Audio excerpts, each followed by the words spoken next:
सतस्तम विश्व प्रसिद्ध बरगढ़ धनुयात्रार आखड़ा पूजा होती। सर्वप्रथम माँ सरस्वती को पूजार्चना करी गुरु मान निर्देशन आज आरंभ होती आखड़ा। आज आखड़ा शाल प्रकम्पित हो जाउछि गुरु मान निर्देशन एवं मु आज देखिली मु जानी पारिली मो जो सहकलाकार माने अछंती से माने मध्य बहुत चेष्टा करुछंती 77तम विश्व प्रसिद्ध बरगढ़ धनुयात्रा को सरस सुंदर करिवे एवं दर्शक देवता माननकु समस्त मिलीमिशी खुशी करि पारिबु बोली हमर आशा तथा विश्वास। राजा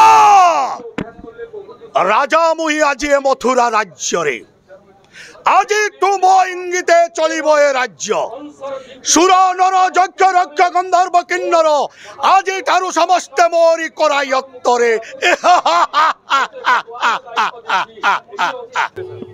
ये जो मंचाभ्यास कार्यक्रम 77तम धनुयात्रा कलाकार मान उद्दिष्ट अच्छी यही कलाकार माने ये जो 77तम धनुयात्रा आमर आगामी अच्छी से कार्यक्रम सकाशे अभ्यास करुँच निहाती भाव में आम आशा करूँ एमान द्वारा ये कलाकार मान द्वारा उत्कृष्ट प्रदर्शन ही विश्व प्रसिद्ध धनुयात्रा को आहरी उच्च को नहीं पारे। बरगढ़ मोना साहू रिपोर्ट बरगढ़ टाइम जेकोसी न्यूज देवार लगी आम नंबर के फोन करूँ।